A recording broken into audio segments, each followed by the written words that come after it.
A host of other races on yesterday's Stakes Day card. Race 2 was the Queen Elizabeth Stakes, just half a dozen in the field over 2,600 metres, and it was Warning going back-to-back after winning the ATC St Ledger in Sydney. And Simo, Nash Rawiller 2 for 2 on him. You think he's the key? I do think he's the key.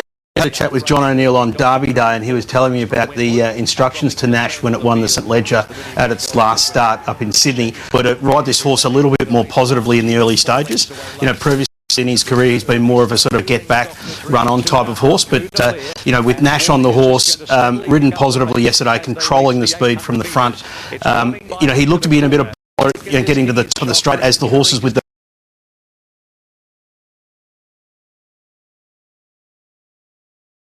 warning.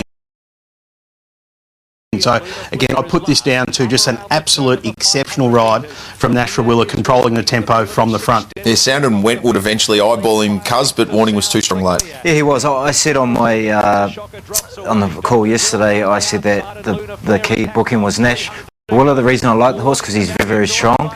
He's as equal as Damien Oliver in a finish. He's so strong as a rider, and I hate getting to him in a race thinking you're going to go past him and then he somehow lifts them. And he's sitting in behind the saddle here, Cuz. What the difference between, you know, forward of the saddle and behind the saddle for a horse like Warning? What difference does that make? I don't think there's much difference for me personally, but I know Nash does it.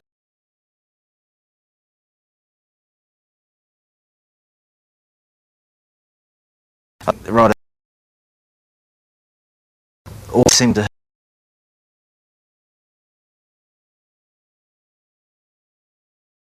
does hit down the shoulder. Wentwood going fantastically well for Matty Raymond, off being the defending Country Racing Victoria Horse of the Year. Wins a Bendigo Cup, runs well yesterday, ran really well in the Coonji. Matty doing a very good job with a small team. Yeah, she is. He was good. I mean, he ran to his best. He was just out tough late, but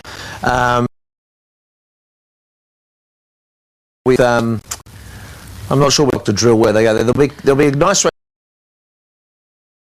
Quite run a mile and a half. So it was intermediate, right needs like a 2,200 metre race almost. Ballarat Cup would be perfect for Dr.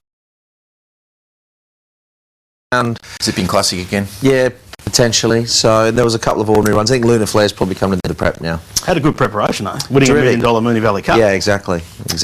Race 7 was the Chatham Stakes. Age of Chivalry finally breaking through a crack. He'd run 7 placings, including placings in a Super Clark and a Turak a couple of years ago.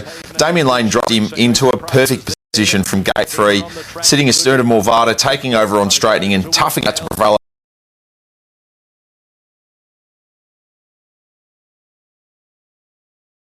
Paddy Payne done a splendid job with him. He's been, of course, with last week's Linlithgow, another listed race at Flemington a month or so ago, and had a couple of Group 3.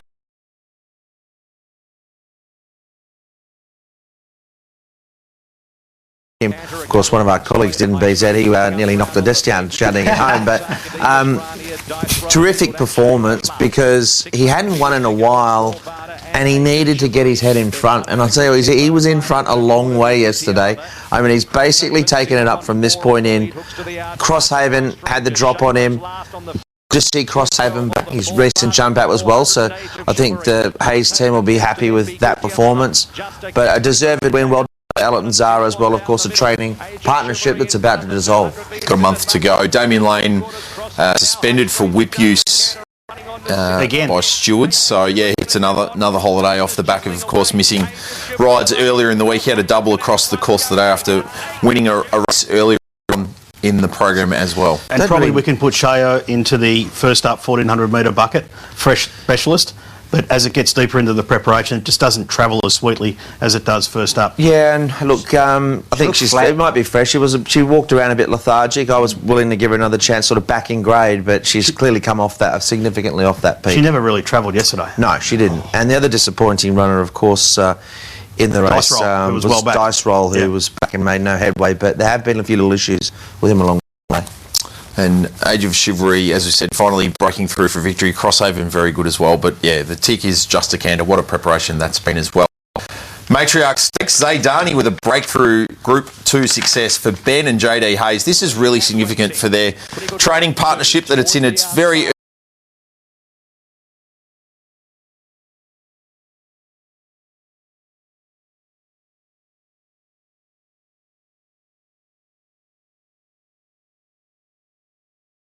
a 3-year-old.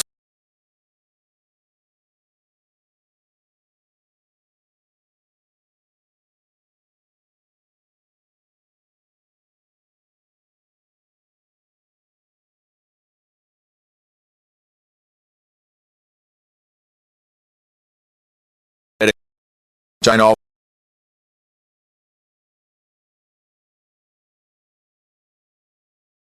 Interesting race because the first up to the 800, the pressure actually wasn't that high. Really wrapped it up, but all the principles have come from well back. I think Nimmerley's got a good race in her. She probably needs a gate, something like that. Her runs at headquarters have been fantastic.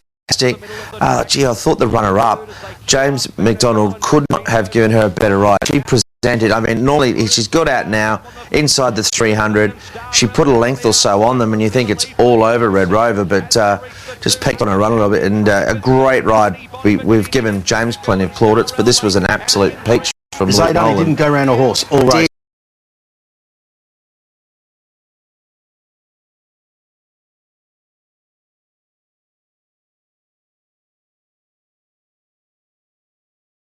And she was strongest.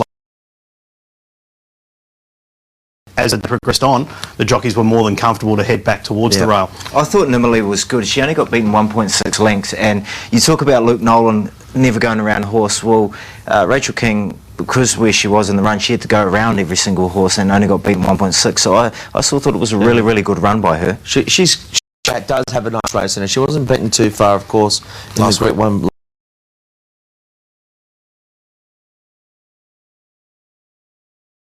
Good.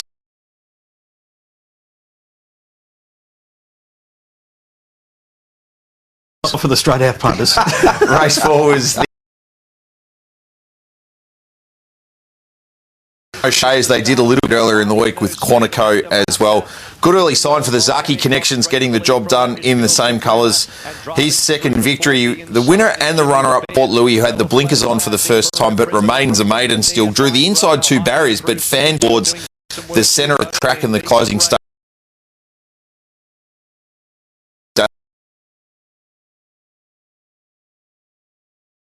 And looked ready to run to the race, but peaked on its run fourth. That it did. Great to see another couple of fantastic.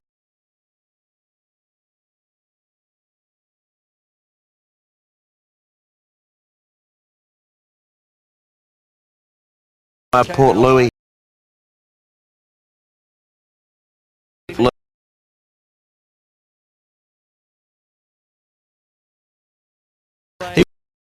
But he seems to get to the front and just sort of stargaze. I'm not sure what it is.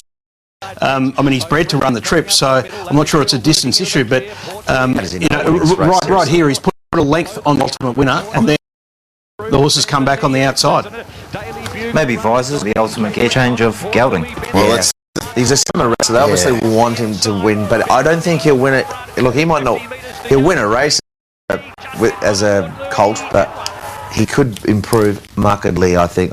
You just can't help but think, is he trying? Is he thinking about things a little bit? The way he travelled there, Mike, he should have put him away. Yeah, should have put him away. Imagine we might see several of those contesting the Sandown Gibbs in weeks to come. Time for a break on the wrap. More Flemington, more Cup Carnival coming away this.